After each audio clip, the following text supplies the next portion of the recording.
শায়মা সারাদিনের কাজ শেষে একা হোটেল রুমে ঢুকল। অফিসের কনফারেন্সের জন্য তাকে অন্য শহরে আসতে হয়েছে।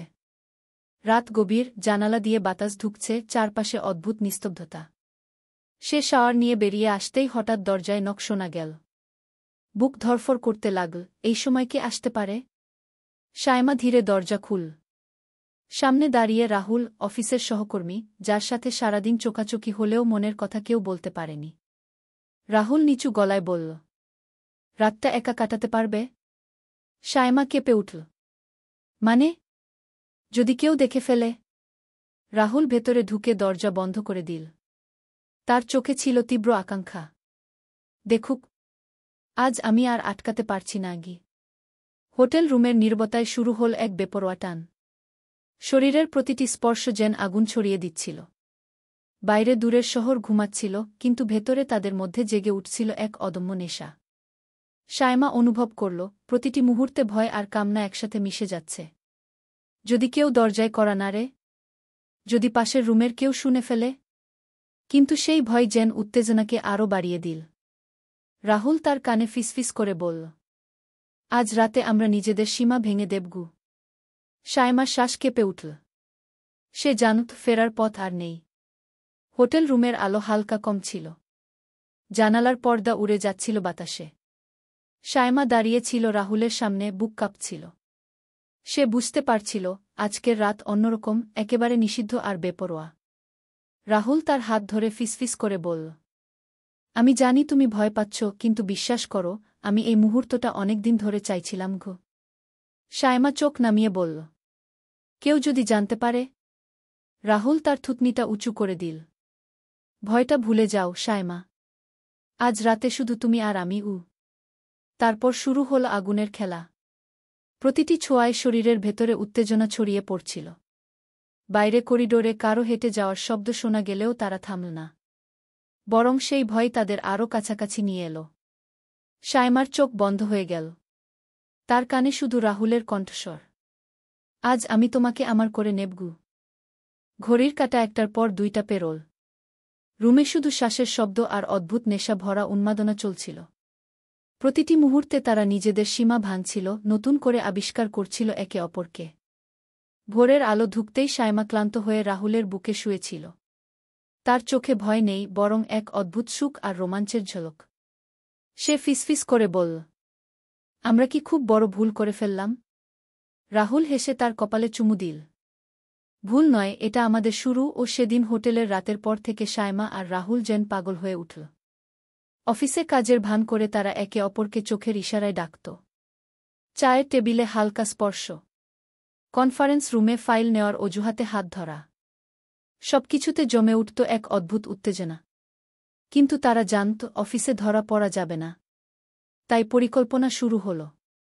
কোথায় গেলে ধরা পড়ার ভয় থাকবে না, কিন্তু রোমাঞ্চ থাকবে চরমে। একদিন রাহুল তাকে বলল, আজ বিকেলে মিটিং শেষ হলে তুমি আমার সঙ্গে চলো।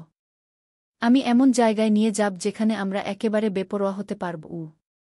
শায়মাত দ্বিধায় পড়ল, তবু রাজি হয়ে গেল। সন্ধ্যায় দুজন আলাদা আলাদা বের হয়ে মিলিত হল শহরের এক গোপন রিসোর্টে। রিসোর্টটা প্রায় নির্জন। চারপাশে গাছপালা, ঝোপঝাড় আর ভেতরে আধো অন্ধকার ঘর। রাহুল দরজা বন্ধ করে শায়মাকে দেয়ালে চেপে ধরল। আজ আর কোনো ভয় নেই, শুধু তুমি আর আমি। শায়মার বুক কাঁপছিল।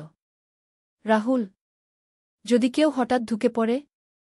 রাহুল তার ঠোঁটে ঠোঁট রেখে বলল, সেটাই তো রোমাঞ্চ। তারপর শুরু হল আরও বেপরোয়া খেলা। জানালার পর্দা উড়ে যাচ্ছিল বাতাসে। চারপাশে শুধু তাদের উন্মাদনা আর শ্বাসের শব্দ।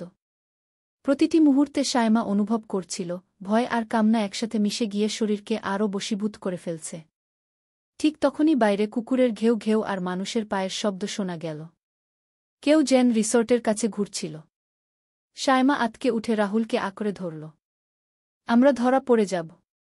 রাহুল ঠোঁটে আঙুল দিয়ে ফিসফিস করে বলল, চুপ, ভয়টাকেই উপভোগ করক।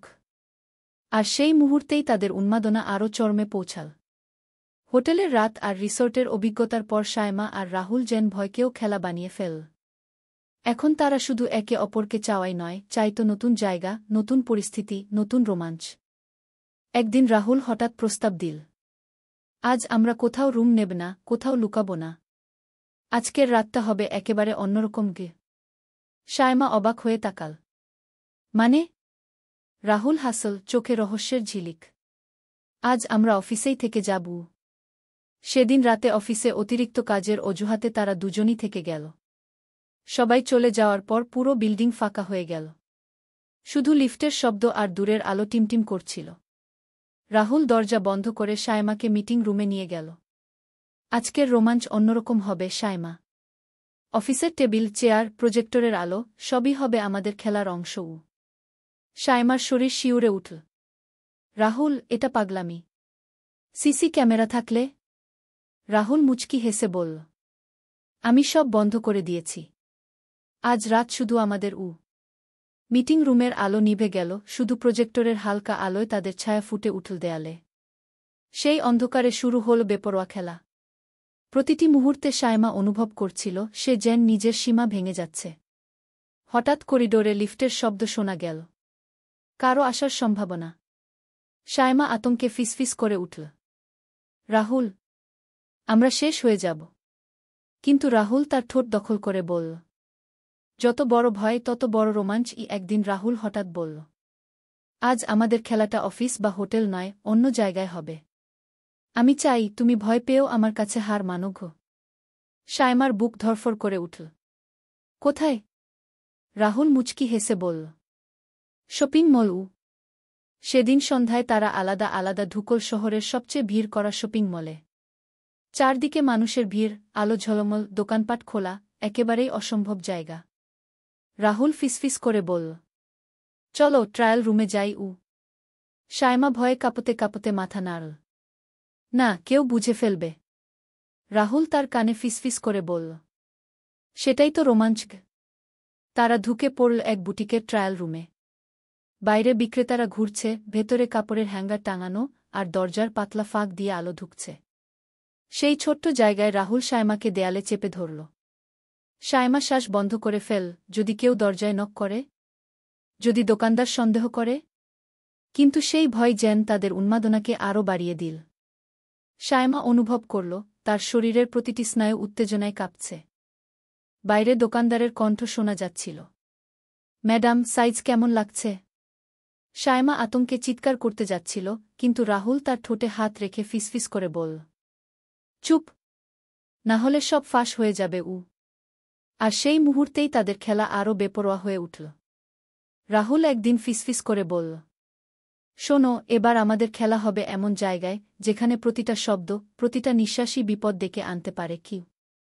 সায়মা অবাক হয়ে জিজ্ঞেস করল, কোথায়? রাহুল চোখে দুষ্টু হাসি নিয়ে বলল, মুভি থিয়েটার। সেদিন রাতে তারা ঢুকল এক সিনেমা হলে। মুভি শুরু হওয়ার পর আলো নিভে গেল, চারদিকে শুধু পর্দার আলো আর দর্শকদের গুঞ্জন। তারা বসেছিল একেবারে পেছনের সিটে। চারদিকে লোকজন থাকলেও অন্ধকারে তাদের দেখা যাচ্ছিল না। রাহুল ধীরে সায়মার হাত ধরল, তারপর কানে ফিসফিস করল, আজ আমরা সিনেমা দেখব না, আমাদের নিজেদের গল্প বানাব। সায়মার বুক কেঁপে উঠল। রাহুল, এটা পাগলামি। যদি কেউ পেছনে তাকায়? রাহুল তার ঠোঁটের কোণে স্পর্শ করল। ভয়টাই তো আসল মজা। অন্ধকার হলে শুরু হল তাদের গোপন খেলা। পর্দায় চলছিল অ্যাকশন দৃশ্য, আর তাদের আসনে চলছিল এক ভিন্ন উত্তেজনার দৃশ্য। প্রতিটি মুহূর্তে সায়মা মনে করছিল, যদি পাশের কেউ বুঝে যায়, যদি লাইট জ্বলে ওঠে, তবুও সে থামতে পারছে না। তার শরীর কাঁপছিল, নিঃশ্বাস দ্রুত হচ্ছিল। মুভির শব্দ তাদের গোপন মুহূর্ত ঢেকে রাখছিল, কিন্তু তাদের ভেতরের আগুন আরও প্রবল হয়ে উঠছিল। হঠাৎই বিরতির সময় লাইট জ্বলে উঠল। চারপাশে লোকজন নড়াচড়া শুরু করল। সায়মা তাড়াতাড়ি নিজেকে সামলাল, চুল ঠিক করল, শাড়ির আঁচল গুছিয়ে নিল। সে আতঙ্কে রাহুলকে বলল, আমরা ধরা পড়ে যাব। রাহুল ঠোঁটে দুষ্টু হাসি ফুটিয়ে ফিসফিস করল, না, আমরা কেবল শুরু করেছি। রাহুল এবার প্রস্তাব দিল, আজ রাতের খেলা হবে ছাদের উপর। সায়মার চোখ বিস্ফারিত হয়ে গেল। ছাদে? তুমি কি পাগল? ওখানে তো অনেক লোকজনের চোখ পড়তে পারে। রাহুল হেসে বলল, চাঁদের আলোয়, বাতাসের ঝাপটায়, পুরো শহরকে সাক্ষী করে আমাদের মুহূর্ত কাটানো, এটাই তো আসল রোমাঞ্চ। রাত গভীর হলে তারা চুপিসারে একটি উঁচু বিল্ডিংয়ের ছাদে উঠল। চারদিকে বাতাস গর্জন করছে, নিচে হাজার হাজার আলো ঝলমল করছে। উপরে বিশাল চাঁদ, আর সেই আলোয় শায়মার মুখ যেন আরও উজ্জ্বল লাগছিল। রাহুল শায়মাকে পেছন থেকে জড়িয়ে ধরল। তার কানে ফিসফিস করল, এই শহর এখন ঘুমাচ্ছে, কিন্তু আমরা জেগে আছি একে অপরের জন্য। শায়মার বুক কাঁপছিল ভয় আর উত্তেজনায় মিশে। যে-কোনো মুহূর্তে কেউ ছাদে উঠতে পারে, যে-কোনো মুহূর্তে তারা ধরা পড়ে যেতে পারে, কিন্তু সেই ভয় যেন তাদের আরও কাছে টেনে আনছিল। বাতাসের তীব্র ঝাপটায় শায়মার চুল উড়ে যাচ্ছিল। রাহুল তার মুখের সামনে দাঁড়িয়ে চোখে চোখ রাখল। ধীরে ধীরে তাদের ঠোঁট এক হল, আর সেই চুমুতে ছিল উন্মাদনা, রোমাঞ্চ আর এক অদ্ভুত নেশা। শহরের উপরে চাঁদের নিচে তারা যেন পৃথিবীর সব বাঁধন ভেঙে ফেলল। ছাদের রাতের পর দুজনের মধ্যে একটা নেশা জমে গেল। তারা বুঝল, যত বিপজ্জনক জায়গা ততই উত্তেজনা তীব্র হয়। এবার রাহুল এক চরম প্রস্তাব দিল। আজ আমরা যাব পার্কে, খোলা আকাশের নিচে, যেখানে চারপাশে মানুষ থাকবে, অথচ কেউ বুঝতে পারবে না আমরা কি করছি। শায়মা আতকে উঠল। না রাহুল, এটা একেবারেই অসম্ভব। ওখানে পাহারাদার থাকে, মানুষ হাঁটে। যদি কেউ দেখে ফেলে? রাহুল তার হাত ধরে ফিসফিস করল। সেটাই তো আসল রোমাঞ্চ। রাত 10:30টার দিকে তারা ঢুকে পড়ল শহরের একটি বড় পার্কে। চারপাশে অন্ধকার, শুধু হালকা আলো জ্বলছে ল্যাম্পপোস্টে। দূরে কয়েকজন বসে আড্ডা দিচ্ছিল, কেউ হাঁটছিল, আবার কোথাও পাহারাদারের টর্চের আলো ঝলসে যাচ্ছিল। তারা গিয়ে বসল এক কোণে, গাছের আড়ালে থাকা বেঞ্চে। শায়মা শ্বাস বন্ধ করে রাহুলকে বলল, আমি খুব ভয় পাচ্ছি। রাহুল তার মুখের কাছে মুখ নিয়ে ফিসফিস করল, চুপ, ভয়টাই আমাদের খেলার অংশ। গাছের পাতার ফাঁক দিয়ে চাঁদের আলো পড়ছিল শায়মার মুখে। রাহুল ধীরে তাকে জড়িয়ে নিল। তার হৃদস্পন্দন এত জোরে হচ্ছিল যে শায়মা তা স্পষ্ট শুনতে পাচ্ছিল। হঠাৎই কাছ দিয়ে পাহারাদার হাঁটতে গেল, টর্চের আলো একবার তাদের দিকেও এলো। শায়মা আতঙ্কে প্রায় চিৎকার করে ফেলতে যাচ্ছিল, কিন্তু রাহুল তার ঠোঁটে হাত রেখে বলল, শান্ত থাকো, কেউ কিছু বুঝবে না। আর সেই ভয় মুহূর্তটাকে আরও উত্তেজনাময় করে তুলল। তারা জানত, এখানে যে-কোনো সময় ধরা পড়তে পারে। তবু সেই ঝুঁকির মাঝেই তারা একে অপরকে স্পর্শ করছিল, নিজেদের হারিয়ে ফেলছিল। চারদিকে মানুষ, আলো, পাহারাদার, সবকিছুর মাঝেও তারা নিজেরাই হয়ে উঠেছিল এক গোপন পৃথিবী। পার্কের রাতের পর শায়মার ভেতরে ভয় আর আনন্দ মিশে এক অদ্ভুত নেশা জমে উঠেছিল। সে জানত, রাহুল এখন আর থামবে না। সত্যিই, রাহুল পরের দিনই ফিসফিস করে বলল, আজ আমরা যাব রেস্টুরেন্টে। চারপাশে লোকজন থাকবে, ওয়েটাররা আসবে, তবুও আমাদের মুহূর্ত হবে শুধু আমাদের। শায়মার চোখ বড় হয়ে গেল। রেস্টুরেন্টে? তুমি একেবারে পাগল হয়ে গেছ। রাহুল দুষ্টু হেসে বলল, তুমি ভয় পাচ্ছ? ভয়টাই তো আসল মজা। সেদিন সন্ধ্যায় তারা গেল এক অভিজাত রেস্টুরেন্টে। চারপাশে টেবিল ভর্তি লোক, কেউ খাবার খাচ্ছে, কেউ আড্ডা দিচ্ছে। ওরা বসল কোণের এক টেবিলে। ওয়েটার অর্ডার নিতে আসতেই রাহুল শায়মার পায়ের নিচে আলতো স্পর্শ করল। শায়মা হতভম্ব হয়ে তার দিকে তাকাল, কেউ কিছু টের পেল কিনা। ওয়েটার চলে যেতেই শায়মা নিচু গলায় বলল, তুমি পাগল হয়ে গেছ, কেউ দেখে ফেললে? রাহুল শান্তভাবে হাসল, দেখুক না, আমাদের খেলা কেউ থামাতে পারবে না। খাবার আসার সময় টেবিলের নিচে চলছিল তাদের গোপন খেলা। চারপাশে লোকজন হাসছে, কথা বলছে, খাচ্ছে, আর তাদের চোখের সামনে দিয়েই দুইজন প্রেমিক প্রেমিকার শরীর কাঁপছিল অদৃশ্য এক নেশায়। শায়মার শ্বাস ভারী হয়ে যাচ্ছিল, তবুও মুখে এক বিন্দু প্রকাশ পাচ্ছিল না। কেউ ভাবতেও পারছিল না টেবিলের নিচে কি ঘটছে। রাহুল কানে ফিসফিস করল, তুমি অসাধারণ অভিনয় করছ, কেউ কিছু বুঝতে পারছে না। শায়মা ঠোঁট কামড়ে চোখ বন্ধ করল, কিন্তু আমি আর থামতে পারছি না।